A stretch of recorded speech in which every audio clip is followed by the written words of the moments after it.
We are about to see trades and we are about to see free agent signings all over baseball. Shohei Ohtani is signed, Yamamoto is signed.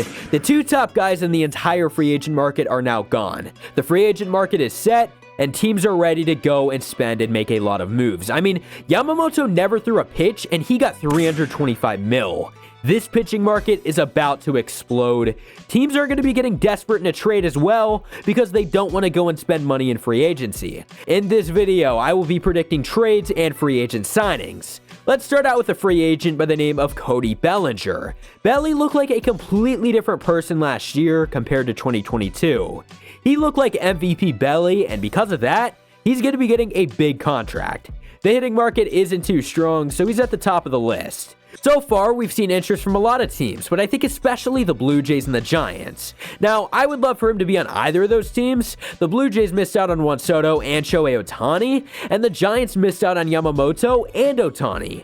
Both of those big markets are going to be making a strong move, and I think that Belly would work for either, but one of them can only get him, and I think it will be the Blue Jays. Now, the Blue Jays just can't sit out and do nothing, so yeah, they're going to be making a big move. They're desperate. They will pay more for Cody. MLB reporter Jon Heyman has said that he's seeking over $200 mil. Plus, Bellinger is a Scott Boras client, therefore he's going to be getting paid a bag.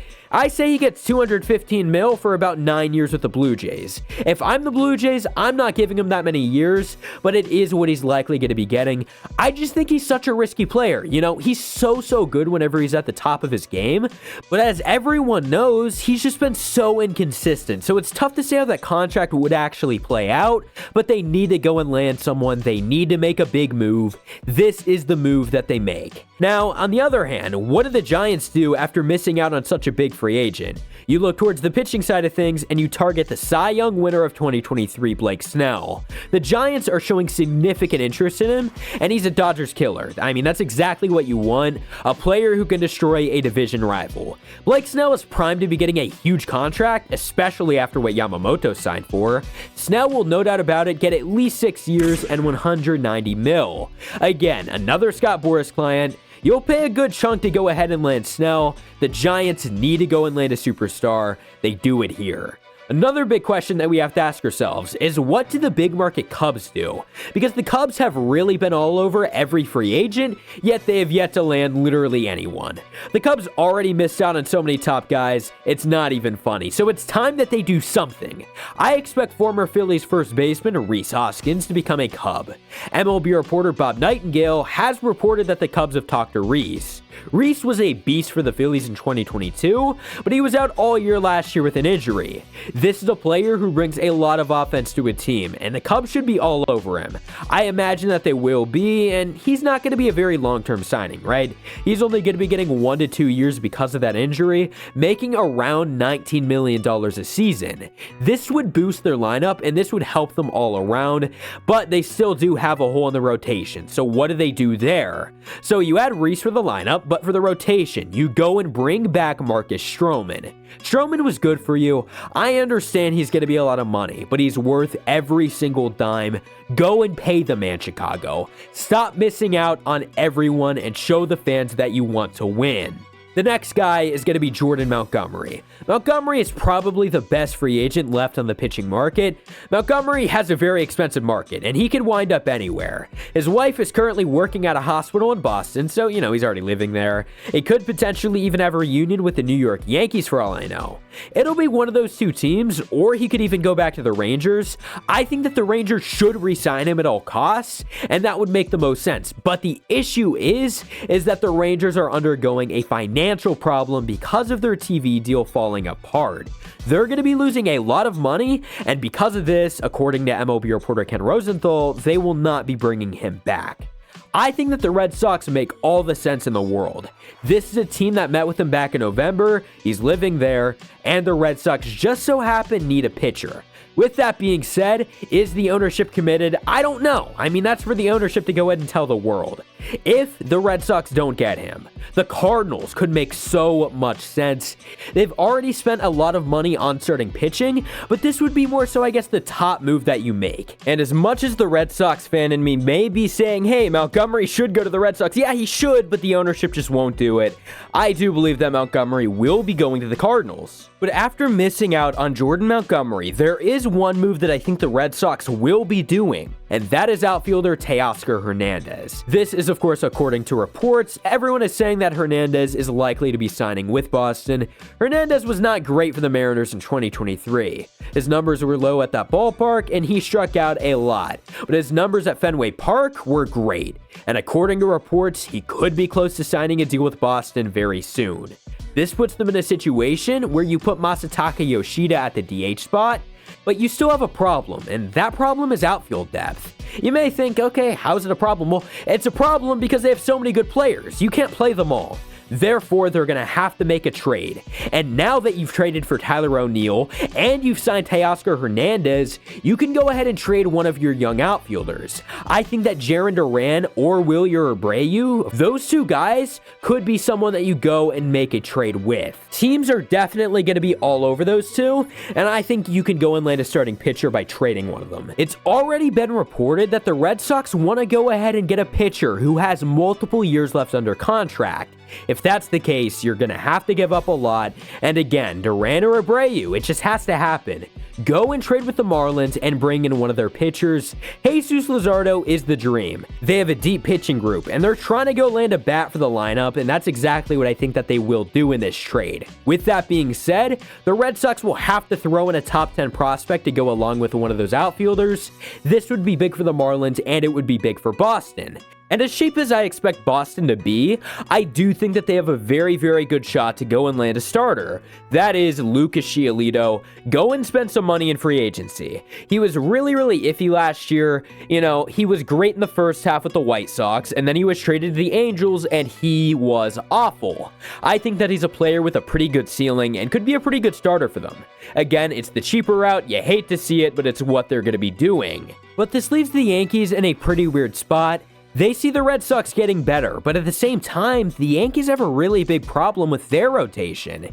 It's Garrett Cole and it's Carlos Rodon versus the world. A free agent signing has got to happen. There have already been reports saying that if they didn't get Yamamoto, that they would go after someone else. That player is Shoto Imanaga. Imanaga is another Japanese player. He's coming out of Japan, so he's never thrown an MLB pitch. He's 30 years old, so he's a little bit older, but he's still a good pitcher. He would not be at the top of any rotation. A 3 spot is an ideal spot for him in that Yankees rotation.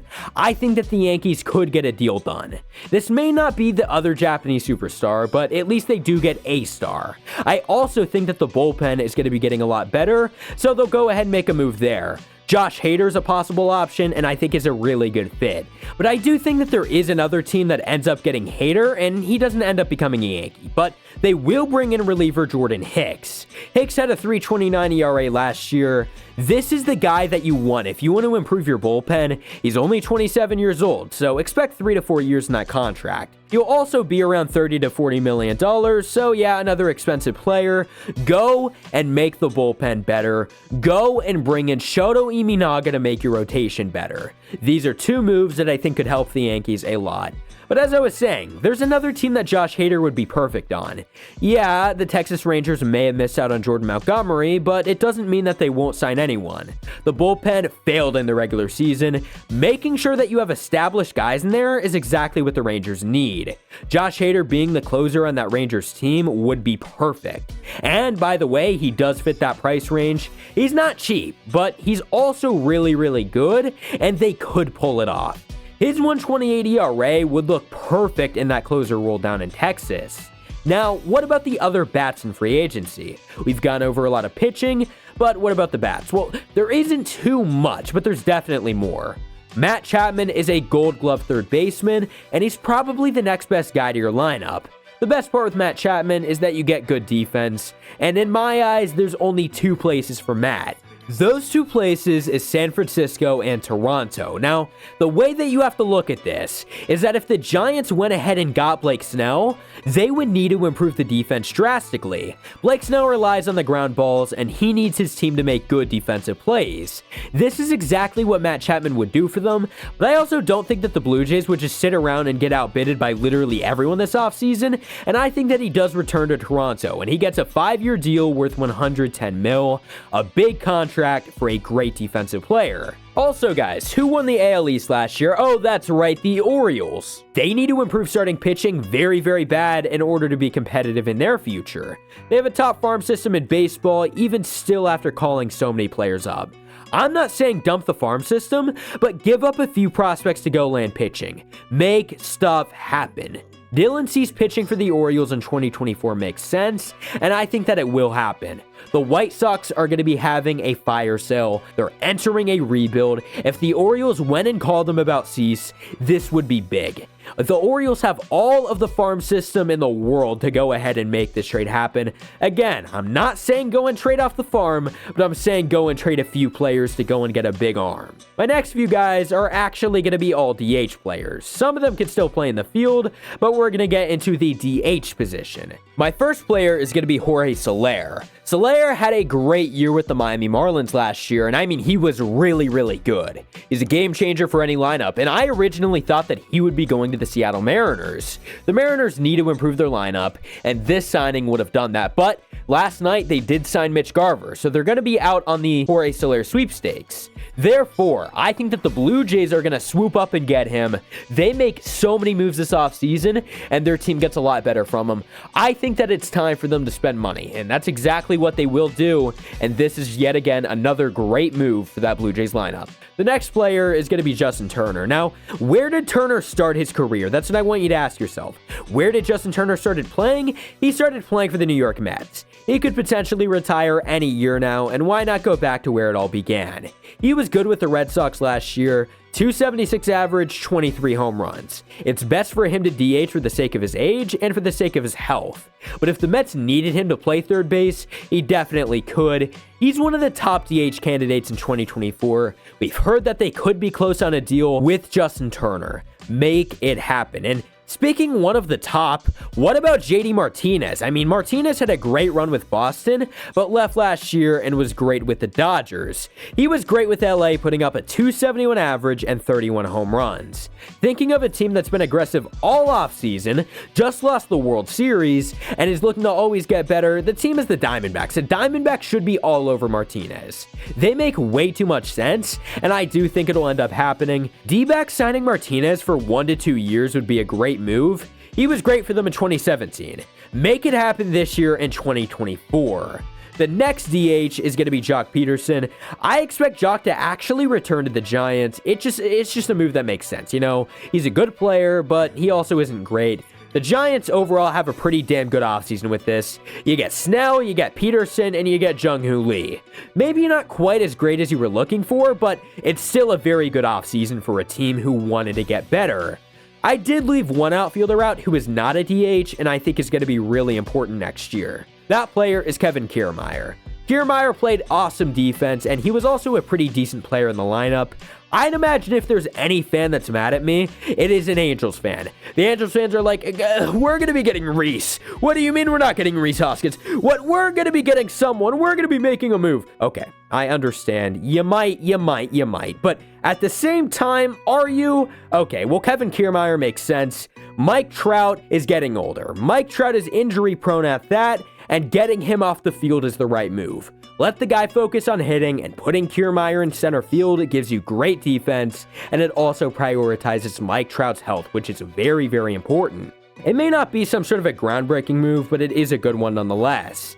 And last but not least, how could I leave out the good old Buccos? The Pirates are going to be making a move too, you know. So far this offseason, they brought in Martin Perez and Marco Gonzalez. The cheaper route is the Pittsburgh route. expect Sean Manaea to be signing with Pittsburgh very soon. Sean Manaea is just a match made in heaven for them. There have already been reports saying that he could sign, and I think it makes sense. His 4.44 ERA would fit in with the Buccos next year. We'll see what happens. And by the way, if you're wondering, okay, why was there no Corbin Burnes trade in this video? Well, it's because I actually don't see a trade happening. He's a Scott Boras client, and he's in a contract year. He seems really, really happy about hitting free agency. Why would a team want to go and pay very, very big for a one-year rental? I just think it's a little bit silly. You know, if I'm a team, I'm not going to go ahead and do it. There was also one report saying that the Brewers likely won't trade him anyway.